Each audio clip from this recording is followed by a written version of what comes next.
അതുകൊണ്ട് അവൻ തക്ക സമയത്ത് നിങ്ങളെ ഉയർത്തുവാൻ ദൈവത്തിന്റെ ബലമുള്ള കൈക്കീഴിൽ നിങ്ങൾ താണിരിക്കുവീൻ. ദൈവത്തിന്റെ കൃത്യമായ സമയം.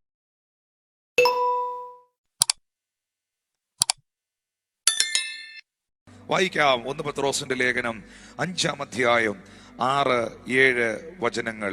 1 Peter chapter 5 verses 6 and 7. അതുകൊണ്ട് അവൻ തക്ക സമയത്ത് നിങ്ങളെ ഉയർത്തുവാൻ ദൈവത്തിന്റെ ബലമുള്ള കൈക്കീഴിൽ.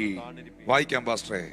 അവൻ നിങ്ങൾക്കായി കരുതുന്നതാകിയാൽ നിങ്ങളുടെ സകല ചിന്താകുലവും അവന്റെ മേൽ ഇട്ടുകൊള്ളുവീൻ. നിർമ്മതരായിരിപ്പീൻ, ഉണർന്നിരിപ്പീൻ.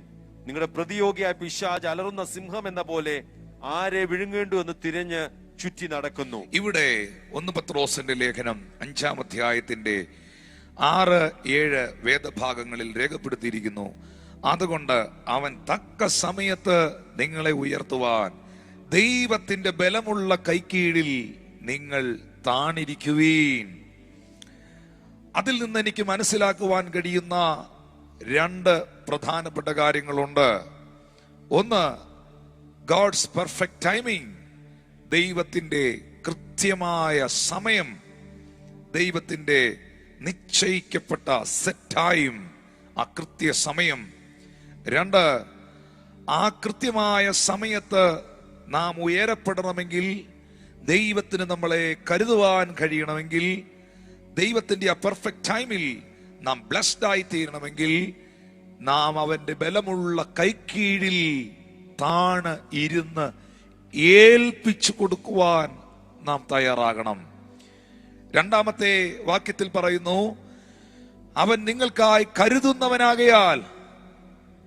അവൻ നിങ്ങൾക്കായി കരുതുന്നവനാകയാൽ നിങ്ങളുടെ സകല ചിന്തകളും ആകുലതകളും അവന്റെ മേൽ നിങ്ങൾ ഇട്ടുകൊള്ളുവീൻ. 7-ാമത്തെ വാക്യത്തിൽ എനിക്ക് മനസ്സിലാക്കുവാൻ കഴിയുന്നത്, മനുഷ്യനിൽ വിവിധ തരത്തിലുള്ള ചിന്തകളുണ്ട്. നാം പലതിലും ആകുല ചിത്തരാണ്. എന്നാൽ ദൈവവൈതലേ, നിന്റെ സകല ചിന്തകളെയും നിന്റെ സകല ആകുലതകളെയും ഇന്ന് ഈ രാത്രിയിൽ സ്വീകരിക്കുവാൻ, ഈ വചനം കേട്ടുകൊണ്ടിരിക്കുമ്പോൾ അതിനെ എടുക്കുവാൻ, നിന്റെ സകല ഭാരവും എന്റെ മേലിട്ടുകൊള്ളുക, ഞാനതിനെ ചുമന്നുകൊള്ളാം എന്ന് പറഞ്ഞ ദൈവം നിന്റെ ചിന്താകുലങ്ങളെ, ആകുലതകളെ, ചിന്തകളിൽ വെളിപ്പെടുന്ന സകല ഭയങ്ങളെ, തിന്മകളെ സ്വീകരിക്കുവാൻ നിങ്ങളുടെ അരികിൽ യേശു വന്നിരിക്കുന്നു. അത് കർത്താവിന് കൈമാറുവാൻ ഇന്ന് രാത്രിയിൽ നിങ്ങൾ തയ്യാറാകുക. അവൻ നിങ്ങൾക്കായി കരുതുന്നവനാകയാൽ അതിലൊരു ഉറപ്പ് വേണം. അതിലൊരു ഉറപ്പ് വേണം. എന്നെ കരുതുന്ന ഒരു ദൈവമുണ്ട്, എന്റെ കുടുംബത്തെ കരുതുന്ന ഒരു ദൈവമുണ്ട്, എന്റെ തലമുറയെ കരുതുന്ന ഒരു ദൈവമുണ്ട്, എന്റെ നാളുകളിൽ എനിക്ക് വേണ്ടുന്നതെല്ലാം കരുതുന്ന ഒരു നല്ല ദൈവത്തെയാണ് ഞാൻ സേവിക്കുന്നത്. അവൻ എനിക്കായി കരുതുന്ന ദൈവം. നമുക്കറിയാം, വിശുദ്ധ തിരുവചനത്തിനകത്ത് സർവശക്തനാകുന്ന ദൈവത്തിന് വിവിധ നാമങ്ങൾ പരിശുദ്ധാത്മാവ് കൊടുത്തിരിക്കുന്നു, വിവിധ പേരുകൾ കൊടുത്തിരിക്കുന്നു. ഇന്ന് നമ്മളൊരു ഗാനം ഞാൻ ഈ ശുശ്രൂഷ തുടങ്ങുന്നതിന് മുമ്പ് പാടി, യഹോവ ഇരേ, ദാതാവാം ദൈവം നീ മാത്രം മതി. യഹോവ റാഫ, സൗഖ്യദായകൻ, തൻ അടിപ്പിണരാൽ നിങ്ങൾക്ക് സൗഖ്യം. അപ്പോൾ ജഹോവ ജൈറ, ദൈവം നമ്മളെ കരുതുന്നു. ജഹോവ റാഫ, അവൻ നമ്മെ സൗഖ്യമാക്കുന്ന യഹോവയായിരിക്കുന്നു.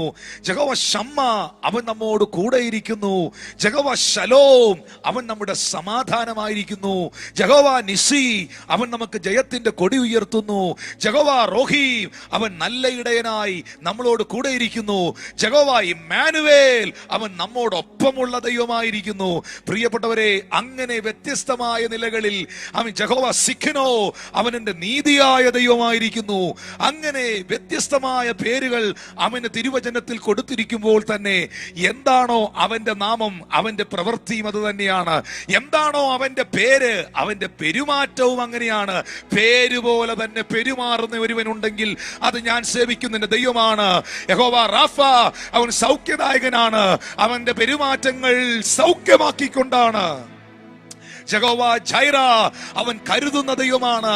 അവന്റെ പെരുമാറ്റങ്ങളിൽ ഞാനൊരു കരുതൽ കാണുന്നു പ്രിയരെ. ജഹോവ നിസി, അവൻ ജയത്തിന്റെ കൊടി ഉയർത്തുന്നവനാണ്. അവന്റെ പെരുമാറ്റങ്ങളിൽ ഏത് പരാജിതനെയും ഉയർത്തുന്ന ഒരു ദൈവസ്നേഹം ഞാൻ കാണുന്നു പ്രിയരെ. അവൻ അത്ഭുത മന്ത്രി എന്ന് എഴുതിയിട്ടുണ്ടെങ്കിൽ അവൻ അത്ഭുത മന്ത്രിയാണ്. അവൻ അത്ഭുതങ്ങളെ, എന്റെ ദൈവം അത്ഭുതങ്ങളെ ചെയ്യുന്നവനാണ്. യേശു വീരനാം ദൈവം എന്ന് പറഞ്ഞിട്ടുണ്ടെങ്കിൽ അവൻ വീര്യം പ്രവർത്തിക്കുന്ന ദൈവമാണ്. യേശു സമാധാന പ്രഭു എന്ന് എഴുതിയിട്ടുണ്ടെങ്കിൽ അസമാധാനത്തിൽ നിൽക്കുന്ന നിന്റെ ജീവിതത്തിൽ അവൻ സമാധാനം നൽകുന്നവനാണ്. Hallelujah, hallelujah. നിത്യപിതാവ് എന്ന്, എവർലാസ്റ്റിംഗ് ഫാദർ എന്ന് എഴുതിയിട്ടുണ്ടെങ്കിൽ ഈ ലോകത്തിലെ എല്ലാ പിതാക്കന്മാരും നിന്നെ മറന്നാലും നിന്നെ മറക്കാത്ത പിതാവായി അവൻ നിലകൊള്ളുന്നവനാണ്. അന്ന് രാത്രി ഈ വചനം കേൾക്കുന്ന പ്രിയപ്പെട്ടവർ, എന്റെ ദൈവം കരുതുന്നവൻ, എന്റെ ദൈവം എന്നെ നയിക്കുന്നവൻ, എന്റെ ദൈവം എന്റെ നീതിയായവൻ, എന്റെ ദൈവം എന്റെ ജയക്കൊടിയായവൻ, എന്റെ ദൈവം എന്റെ സൗഖ്യദായവൻ, എന്റെ ദൈവം എന്നെ വിശുദ്ധീകരിക്കുന്നവൻ, എന്റെ ദൈവം എന്റെ ഇടയനായവൻ, എന്റെ ദൈവം എന്റെ ഒപ്പം നിൽക്കുന്നവൻ എന്ന ഉറപ്പുണ്ടെങ്കിൽ ആ കൈകളെ ഒന്ന് ഉയർത്തി എവിടെ ഇരുന്നാണെങ്കിലും ഒന്ന് സ്തോത്രം ചെയ്യുവാൻ നിങ്ങൾ തയ്യാറാകണം. ഹല്ലേലൂയ. ഇതിൽ പത്രോസ് അപ്പോസ്തലനാണ് തന്റെ ലേഖനത്തിനകത്ത് കരുതുന്ന ദൈവത്തെ കുറിച്ച് വളരെ വ്യക്തമായി 2 വാക്യശകലങ്ങൾക്കകത്ത് ആഴമേറിയ വെളിപ്പാടുകൾ കൊണ്ട് നിറച്ചിരിക്കുന്നത്. ഒന്നാമതായി, അവൻ നിങ്ങളെ തക്ക സമയത്ത് ഉയർത്തേണ്ടതിനെന്ന പദം ഞാനൊന്ന് എടുക്കുകയാണ്. തക്ക സമയത്ത് ഉയർത്തുവാൻ. അവിടെ ആ സമയം എന്ന് പറയുന്നത് എന്റെ സമയമല്ല, നിങ്ങളുടെ സമയമല്ല, മറ്റ് നിങ്ങളുടെ സുഹൃത്തുക്കളുടെയോ സഹപാഠികളുടെയോ സഹോദരങ്ങളുടെയോ കുടുംബാംഗങ്ങളുടെയോ സഹവിശ്വാസികളുടെയോ സമയമല്ല. The perfect time of God, God's perfect timing, ദൈവത്തിന്റെ കൃത്യമായ സമയം. അങ്ങനെ ഒരു സമയമുണ്ട്. അതാണ് യോഹന്നാൻ 5:4 നാം വായിക്കുന്നത് പ്രിയരെ. ബെഥേസ്ത എന്ന കുളക്കരയിൽ കിടന്ന ആ രോഗി യേശു ക്രിസ്തുവിനോട് പറയുന്നത് ഇങ്ങനെയാണ്: അതത് സമയത്ത് ഒരു ദൂതൻ വന്ന് കുളം കലക്കും. ആദ്യം ഇറങ്ങുന്നവൻ ഏത് വ്യാധി പിടിച്ചിരുന്നവനാണെങ്കിലും സൗഖ്യം പ്രാപിക്കും. അതത് സമയത്ത് ദൂതൻ വന്ന് കുളം കലക്കും. ആദ്യം ഇറങ്ങുന്നവൻ ഏത് വ്യാധി പിടിച്ചവനെങ്കിലും അവനിൽ സൗഖ്യമുണ്ടാകും. അതത് സമയം ഏതാണ്? അതത് സമയം the perfect timing of God, ദൈവത്തിന്റെ കൃത്യമായ സമയം, ദൈവത്തിന്റെ കൃത്യമായ സമയം. യോഹന്നാന്റെ സുവിശേഷം 2-ാം അധ്യായത്തിന്റെ 4-ാമത്തെ വാക്യത്തിലും യേശു കർത്താവ് കാനാവിലെ കല്യാണ വീട്ടിൽ നിന്നുകൊണ്ട് മറിയത്തോട് പറയുന്നുണ്ട്. യേശു അവളോട്, സ്ത്രീയെ, എനിക്കും നിനക്കും തമ്മിൽ എന്ത്? എന്റെ നാഴിക ഇതുവരെ വന്നിട്ടില്ല, എന്റെ സമയം ഇതുവരെ വന്നിട്ടില്ല. അവിടെയും നമുക്ക് കാണാൻ കഴിയുന്നുണ്ട് കൃത്യമായ ദൈവത്തിന്റെ ടൈമിംഗ്, കൃത്യമായ ദൈവത്തിന്റെ സമയം. ഇങ്ങനെ ഞാൻ പറഞ്ഞു പോയാൽ ദൈവത്തിന്റെ സമയത്തെക്കുറിച്ച് സവിസ്തരമായി ഒരുപാട് കാര്യങ്ങൾ എനിക്ക് പറയേണ്ടതായിട്ടുണ്ട്. എന്നാലും ഞാനൊരു സംഭവം നിങ്ങളുടെ മുമ്പിൽ എടുത്തു വെക്കുന്നു. അത് ഉൽപ്പത്തി പുസ്തകം 22-ാം അധ്യായം അതിന്റെ 9, 10, 11, 12 വാക്യങ്ങളാണ്. അതിനകത്ത് നിന്ന് ഞാൻ പറയട്ടെ. Yes, perfect timing, never early, never late. God is never in a hurry, but he is always on time. ദൈവം ഒരിക്കലും വൈകി പ്രവർത്തിക്കുന്നവനല്ല, ദൈവം ഒരിക്കലും നേരത്തെയും പ്രവർത്തിക്കുന്നവനല്ല. എല്ലാരും ഒന്ന് പറഞ്ഞേ, ദൈവം വൈകി പ്രവർത്തിക്കാറില്ല, ദൈവം നേരത്തെയും പ്രവർത്തിക്കാറില്ല. ദൈവം തക്ക സമയത്ത്, കൃത്യസമയത്ത് പ്രവർത്തിക്കുന്നവനാണ്. ഓൺ ടൈം ആണ് ദൈവം. നമ്മൾ പറയത്തില്ലേ, ഫ്ലൈറ്റ് ഓൺ ടൈം ആയിരുന്നു, ട്രെയിൻ ഓൺ ടൈം ആയിരുന്നു. അല്പം പോലും നേരത്തെയും വന്നില്ല, അല്പം പോലും ലേറ്റ് ആയതുമില്ല, കൃത്യസമയമായിരുന്നു. ഇതാണ് ദൈവത്തിന്റെ പ്രവൃത്തിയും, തക്ക സമയം. ഉൽപ്പത്തി 22 9, 10, 11 വാക്യങ്ങൾ. ദൈവം കൽപ്പിച്ചിരുന്ന സ്ഥലത്ത് അവർ എത്തി.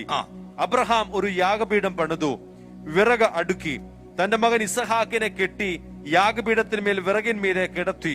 പിന്നെ അബ്രഹാം കൈനീട്ടി തന്റെ മകനെ അറുക്കേണ്ടതിന് കത്തിയെടുത്തു. ഉടനെ യഹോവയുടെ ദൂതൻ ആകാശത്തു നിന്ന്, അബ്രഹാമേ, അബ്രഹാമേ എന്ന് വിളിച്ചു. ഞാനിതാ എന്ന് അവൻ പറഞ്ഞു. ഇവിടെ ശ്രദ്ധിക്കേണ്ട ഒരു സത്യം, നമ്മൾ ഈ മെസ്സേജ് പലപ്പോഴും കേട്ടിട്ടുണ്ട്. വാസ്തവത്തിൽ നമ്മൾ ജഹോവ ജൈറ, യഹോവ ഇരേ എന്ന് പറയുന്ന പദത്തിന്റെ ആഴവും അർത്ഥവും മർമ്മവും അടിസ്ഥാനവും എല്ലാം വെളിപ്പെട്ട ഒരു സംഭവമാണ് ഉൽപ്പത്തി 22-ൽ നമ്മൾ ഈ വായിച്ച സംഭവം. എന്നാൽ ഞാനിപ്പോൾ പറഞ്ഞുകൊണ്ടിരിക്കുന്നത്, നിങ്ങളെ കർത്താവിന്റെ ആത്മാവ് അറിയിച്ചുകൊണ്ടിരിക്കുന്നത്, ദൈവത്തിന്റെ ആ പെർഫെക്റ്റ് ടൈമിംഗ് ആണ്, കൃത്യസമയമാണ്. ഉൽപ്പത്തി പുസ്തകം 22:9 വാക്യം നമ്മൾ വായിക്കുമ്പോ നമുക്ക് കാണാൻ കഴിയുന്നു, ദൈവം കൽപ്പിച്ചിരുന്ന ആ സ്ഥലത്ത് അബ്രഹാം മോറിയായിലെത്തി. അവിടെ അബ്രഹാം ഒരു യാഗപീഠത്തെ പണിതു, വിറകുകളെ അടുക്കി, തന്റെ മകൻ ഇസഹാക്കിന്റെ കൈകാലുകൾ കെട്ടി യാഗപീഠത്തിന്റെ മേൽ, വിറകിന്റെ മേൽ കിടത്തി. നമുക്കറിയാം, വർഷങ്ങളോളം കാത്തിരുന്ന് ദൈവികമായ വാഗ്ദത്വത്തിന്റെ നിവർത്തീകരണം പ്രാപിച്ചെടുക്കുവാൻ ദൈവസന്നിധിയിൽ ഒത്തിരി പ്രാർത്ഥിച്ച കാത്തിരുന്ന മനുഷ്യനാണ് അബ്രഹാമും സറയും. ആ കാത്തിരിപ്പുകൾക്കൊക്കെ വിരാമം കുറിച്ചുകൊണ്ട്, ആ കാത്തിരിപ്പുകളൊന്നും നിഷ്ഫലമായി പോകാതെ, നിഷ്ക്രിയമായി പോകാതെ, വാഗ്ദത്തം കാതുകളിൽ മുഴങ്ങിയപ്പോൾ ആ കേട്ട വാഗ്ദത്ത പ്രകാരം വാഗ്ദത്ത സന്തതിയായ ഇസഹാക്കിനെ, ഐസക്കിനെ സ്വർഗത്തിലെ ദൈവം അബ്രഹാമിനും സാറയ്ക്കും വേണ്ടി കൊടുത്തു. എന്നാൽ അബ്രഹാമിന്റെ അരികിൽ ഒരിക്കൽ താൻ ഓമനിച്ച് വളർത്തിയ, വർഷങ്ങളോളം കാത്തിരുന്ന് പ്രാപിച്ചെടുത്ത ദൈവത്തിന്റെ വാഗ്ദത്ത പുത്രനായ ഇസഹാക്കിനെ സ്വർഗത്തിലെ ദൈവത്തിന്റെ തിരുമുൻപാകെ യാഗം കഴിക്കുവാൻ ദൈവം അബ്രഹാമിനോട് ആവശ്യപ്പെടുന്നു. ആ ആവശ്യത്തിന്റെ നടുവിൽ ഏതൊരപ്പനും പകച്ചു പോകണം. കാരണം ലാളിച്ചു കൊതി തീർന്നിട്ടില്ല, ഓമനിച്ച് വളർത്തി കൊതി തീർന്നിട്ടില്ല, കൺകുളിർക്കെ കണ്ട് കൊതി തീർന്നിട്ടില്ല. വർഷങ്ങൾ കാത്തിരുന്ന്, 100ഓളം വർഷങ്ങൾ കാത്തിരുന്ന് ലഭിച്ചതായ ഒരു തലമുറയാണത്. സാറ ആ കുഞ്ഞിനെ ഒട്ടും കൊടുക്കുവാൻ തയ്യാറാകില്ല. ഇതിന്റെ മധ്യയിൽ ദൈവം ഈ മകനെ എനിക്ക് തരുമോ എന്ന് ചോദിച്ചപ്പോൾ ആ ചോദ്യത്തിനകത്ത് മറഞ്ഞിരിക്കുന്ന ഒരു ആത്മീക മർമ്മം ഉണ്ടായിരുന്നു. അബ്രഹാമേ, നീ ഏറ്റവും കൂടുതൽ ഇഷ്ടപ്പെടുന്നത് നിന്റെ മകനെയാണോ, അതോ ഏറ്റവും കൂടുതൽ സ്നേഹിക്കുന്നത് എന്നെയാണോ? പലപ്പോഴും ദൈവം ഇങ്ങനെയുള്ള കാര്യങ്ങൾ നമ്മളിലും ചെയ്യാറുണ്ട് പ്രിയരെ. ദൈവത്തിന് അത് ഇടയ്ക്കിടയ്ക്ക് ഒന്ന് അറിയണം. ഇന്നെന്നെ കാണുന്ന, സൂമിൽ, യൂട്യൂബിൽ കാണുന്ന, സഭയിൽ കാണുന്ന, ഇവിടെ ഇരുന്നു കൊണ്ട് എന്നെ കേൾക്കുന്ന ദൈവപുരുഷന്മാരോടും കർത്താവിന്റെ മക്കളോടും ഈ മെസ്സേജ് കേൾക്കുന്നവരോടും ഒക്കെ ഞാൻ പറയട്ടെ, ഇടയ്ക്കിടയ്ക്കൊക്കെ സ്വർഗത്തിലെ ദൈവം ഇതൊന്ന് ടെസ്റ്റ് ചെയ്യും കേട്ടോ. നിനക്ക് അവനോടാണോ സ്നേഹം, അതോ ഈ ലോകത്തിലെ മറ്റെന്തിനോടെങ്കിലും ആണോ സ്നേഹമെന്ന്. അവന്റെ സ്നേഹം എപ്പോഴെങ്കിലും അവനോട് കുറഞ്ഞു പോകുമ്പോൾ, ആ സ്നേഹം കുറഞ്ഞു പോയതിന്റെ കാരണങ്ങളിലേക്ക് നിന്നെ തിരികെ കൊണ്ടുവരുവാൻ അവനിടുന്ന പല ചോദ്യ പേപ്പറുകളും നിങ്ങളുടെ മുമ്പിലുണ്ട്, ക്വസ്റ്റ്യൻ പേപ്പറുകളും നിങ്ങളുടെ മുമ്പിലുണ്ട്. ചിലരെ എഴുതി അങ്ങ് തോക്കാറുണ്ട്, ചിലർ എഴുതി ജയിച്ച് പ്രൊമോഷനിലോട്ട് പോകാറുണ്ട്. എഴുതി തോറ്റവരുടെ എണ്ണമാ കൂടുതൽ, പക്ഷെ ജയിച്ചു കയറിയവർ പലരും അടുത്ത ലെവലിലേക്ക് അവർ ഷിഫ്റ്റ് ചെയ്യപ്പെടാറുണ്ട്. അത് തന്നെയാണ് അബ്രഹാമിന്റെ ജീവിതത്തിലും സംഭവിച്ചത്. ഒരു ചോദ്യം അവന്റെ മുമ്പിൽ വരികയാണ്, എന്നെ സ്നേഹിക്കുന്നുവോ, നിന്റെ ഏകമകനെ സ്നേഹിക്കുന്നുവോ? ആ ചോദ്യത്തിന്റെ മുൻപിൽ സാറായോട് പോലും ചോദിക്കാതെ, സാറയാണ് അബ്രഹാമിനെ പ്രസവിച്ചത്, ഇസഹാക്കിനെ പ്രസവിച്ചത്, സാറയാണ് അവന് ജന്മം കൊടുത്തത്, സാറയാണ് ആ കുഞ്ഞിനെ വളർത്തിയത്.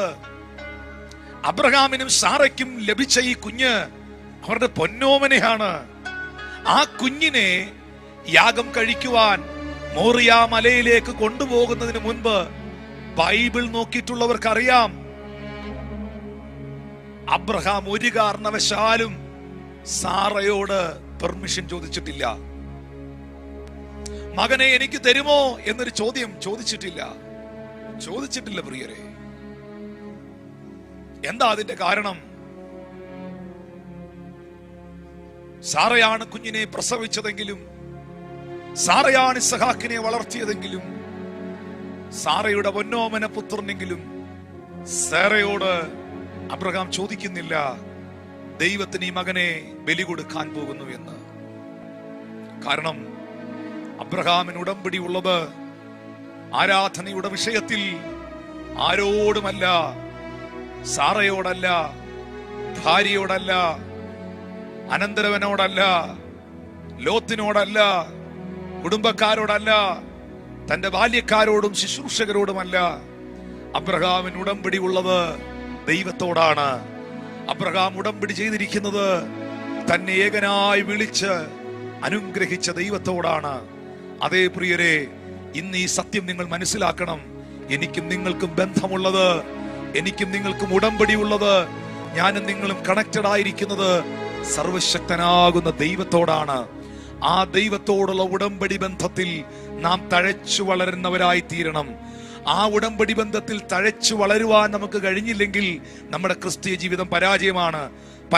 പലരും ആർക്കൊക്കെയോ വേണ്ടി അവരുടെ വിശ്വാസം അടിയറവ് പറഞ്ഞില്ലേ? വ്യക്തികളെ പ്രസാദിപ്പിക്കുവാൻ, സംഘടനകളെ പ്രസാദിപ്പിക്കുവാൻ, മതനേതാക്കന്മാരെ പ്രസാദിപ്പിക്കുവാൻ, കുടുംബക്കാരെ പ്രസാദിപ്പിക്കുവാൻ, നാട്ടുകാരെ പ്രസാദിപ്പിക്കുവാൻ നിന്നെ പോരാടി പോരാടി പിന്മാറ്റത്തിലേക്ക് കൊണ്ടുപോയി പരാജയപ്പെടുത്തിയ പിശാചിനെ സന്തോഷിപ്പിക്കുവാൻ പലരും വിശ്വാസ ജീവിതം അടിയറവ് പറഞ്ഞ സാഹചര്യത്തിൽ അബ്രഹാമിനെ നോക്കൂ. തന്റെ മകനെ യാഗം കഴിക്കാൻ കൊണ്ടുപോകുമ്പോൾ ഇസഹാക്കിനെ പ്രസവിച്ച സാറയോട് ഒരിക്കലും അബ്രഹാം അനുവാദം ചോദിക്കുന്നില്ല. ആരാധനയുടെ വിഷയത്തിൽ, ദൈവത്തോടുള്ള ബന്ധത്തിൽ, ദൈവത്തോടുള്ള ഉടമ്പടിയിൽ അബ്രഹാമിന് ആരെയും ഒന്നും തെളിയിക്കാനില്ല, ആരുടെയും അനുവാദം ചോദിക്കുവാനുമില്ല. അബ്രഹാമിന് എന്തെങ്കിലും തെളിയിക്കുവാനുണ്ടെങ്കിൽ അത് മനുഷ്യരോടല്ല, തന്നെ വിളിച്ച ദൈവത്തിന്റെ മുൻപാകെയാണ്. ആ മോറിയ മലമുകളിലെത്തി. അവിടെയെല്ലാം നടന്ന് വിറകുകൾ അബ്രഹാമിന്റെ പക്കലുണ്ടായിരുന്നു. അവിടെ എല്ലാം നടന്ന് കല്ലുകൾ താൻ പെറുക്കിയെടുത്തു. ആ കല്ലുകൾ അബ്രഹാം അവിടെ നിന്നെല്ലാം പെറുക്കിയെടുത്ത് ഒരു യാഗപീഠം പണിയുവാനായിട്ട് ഇടയായി തീർന്നു. നമുക്കറിയാം, മോറിയാമല എന്ന് പറയുന്നത് വലിയൊരു ഭൂപ്രദേശമൊന്നും അല്ല, ഒരു ചെറിയ സ്ഥലമാണ്, ഒരു ചെറിയ മൗണ്ടനാണ്. ആ മൗണ്ടൻ മുഴുവൻ നടന്ന് അബ്രഹാം കല്ലുകളെ പെറുക്കിയിട്ടും മുൾപടർപ്പിന്റെ ഇടയിൽ സ്വർഗത്തിലെ ദൈവം അവന് വേണ്ടി കരുതിയിട്ടിരുന്ന കുഞ്ഞാടിനെ അബ്രഹാമിന് കാണുവാൻ കഴിഞ്ഞില്ല. പ്രിയപ്പെട്ടവരെ, ആ ആടിന്റെ കരച്ചിൽ അവന് കേൾക്കുവാനും കഴിഞ്ഞില്ല, ഒന്നും അവിടെ കാണാൻ കഴിഞ്ഞില്ല. ആട് കുരുങ്ങിക്കിടന്ന മുൾപടർപ്പിന്റെ അരികിൽ നിന്ന് വരെ ഒരു പക്ഷേ അബ്രഹാം കല്ലുകളെ പെറുക്കിക്കൊണ്ടുപോയി യാഗപീഠം പണിത് കാണാം. യാഗപീഠം പണിതു, കൊണ്ടുവന്ന വിറകുകൾ ഓരോന്നും അടുക്കി കയറ്റി. ഇതിന്റെ ഇടയിൽ മോനൊരു ചോദ്യം ചോദിച്ചായിരുന്നു, ഇസഹാക്ക്, അപ്പാ, വിറകും കത്തിയും തീയും ഒക്കെ കാണുന്നു, പക്ഷെ യാഗത്തിനുള്ള മൃഗം എവിടെയാണ്? ആ ചോദ്യത്തിന്റെ മുമ്പിലാണ് പത്രോസൊക്കെ ഇത് പറയുന്നതിന് മുൻപേ അബ്രഹാം വിളിച്ചു പറഞ്ഞത്, യഹോവാ കരുതിക്കൊള്ളും, യഹോവാ ഇരേ, ദൈവം കരുതിക്കൊള്ളും. ഇന്നും ഈ രാത്രിയിൽ അബ്രഹാമിന്റെ മക്കൾ എന്നെ കേൾക്കുന്നുണ്ടോ? ക്രിസ്തുവേശുവിലുള്ള വിശ്വാസത്താൽ അബ്രഹാമിയ സന്തതികൾ എന്നെ ശ്രദ്ധിക്കുന്നുണ്ടോ? നിങ്ങളുടെ ആവശ്യങ്ങൾ അറിഞ്ഞ് ആകാശത്തിന്റെ കിളിവാതിലുകൾ തുറന്ന് നിങ്ങളെ സ്ഥലം പോരാതെ വണ്ണം അനുഗ്രഹിക്കുന്നവനായ ദൈവം നിങ്ങളെ കരുതിക്കൊള്ളുമെന്ന് ഉറപ്പുണ്ടോ? ആ യാഗപീഠത്തിന്റെ മുകളിലേക്ക് ഇസഹാക്കിനെ അബ്രഹാം എടുത്തു കിടത്തി.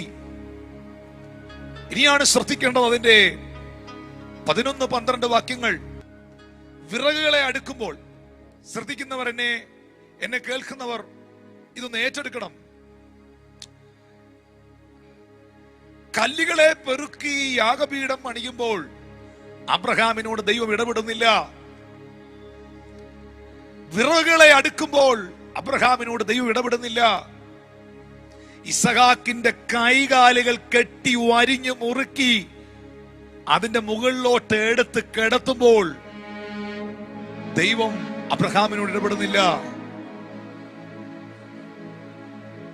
എന്നാൽ അരയിൽ കിടന്ന ഉറയിൽ നിന്ന് കത്തി ഊരി മകന്റെ മാറ് പിളർക്കുവാൻ ഊങ്ങുന്ന സമയത്ത് കത്തിക്കും ഇസഹാക്കിനും ഇടയിൽ, ആ ഗ്യാപ്പിൽ, ആ മൊമെന്റിൽ, ആ ടൈമിംഗ്, അതാണ് ഗോഡ്സ് പെർഫെക്റ്റ് ടൈമിംഗ്. അതാണ് ഞാനിപ്പോൾ സംസാരിച്ചുകൊണ്ടിരിക്കുന്ന ദൈവത്തിന്റെ കൃത്യ സമയം. ഹല്ലേലൂയ. കത്തിക്കും ഇസഹാക്കിനും ഇടയിൽ ദൈവം സംസാരിക്കുന്നു. അബ്രഹാമേ, അബ്രഹാമേ എന്ന് വിളിച്ചു. ഞാനിതാ എന്നവൻ പറഞ്ഞു. 12-ാമത്തെ വാക്യത്തിൽ, ബാലന്റെ മേൽ കൈവെക്കരുത്, അവനോടൊന്നും ചെയ്യരുത്, നിന്റെ ഏകജാതനായ മകനെ തരുവാൻ നീ മടിക്കായക കൊണ്ട് നീ ദൈവത്തെ ഭയപ്പെടുന്നുവെന്ന് ഞാൻ ഇപ്പോൾ അറിയുന്നു എന്നവൻ അരുളി ചെയ്തു. പ്രിയപ്പെട്ടവരെ, എത്ര ശക്തമേറിയ, എത്ര ആക്യുറേറ്റ് ആയിട്ടുള്ള ടൈമിംഗ് ആണിത്. ദൈവത്തിന്റെ ടൈമിംഗ് എങ്ങനെയാണ്? അതുകൊണ്ടാണ് പത്രോസ് പറഞ്ഞത്, അവൻ നിങ്ങളെ തക്ക സമയത്ത് ഉയർത്തുവാൻ. ആ ആക്യുറേറ്റ് ആയിട്ടുള്ള, കൃത്യമായിട്ടുള്ള സമയം. ഇന്ന് ഏതൊക്കെയോ വിഷയങ്ങളിൽ ഭാരപ്പെടുന്നവർ, ഏതൊക്കെയോ വിഷയങ്ങളിൽ ആകുലപ്പെട്ടിരിക്കുന്നവർ, ഏതൊക്കെയോ വിഷയങ്ങളിൽ വളരെ വളരെ വളരെ നിരാശയോടുകൂടെ എന്നെ കേൾക്കുന്നവർ, മക്കളെ, എന്തെങ്കിലും ലേറ്റ് ആയി പോയെന്ന് ചിന്തിക്കുന്നെങ്കിൽ കർത്താവ് നിന്നോട് പറയുന്നു, ലേറ്റ് ആയിട്ടില്ല. എന്തെങ്കിലും നേരത്തെ ആയി പോയി എന്ന് നീ ചിന്തിക്കുന്നെങ്കിൽ നേരത്തെയുമായിട്ടില്ല. ദൈവത്തിന്റെ എല്ലാ പ്രവർത്തികളും നിന്നിൽ വെളിപ്പെട്ടത് തക്ക സമയത്തായിരുന്നു. ഇനി വെളിപ്പെടാൻ പോകുന്നതും തക്ക സമയത്തായിരിക്കും. ഒരാമീൻ പറഞ്ഞേ അതിനു വേണ്ടിയിട്ട്.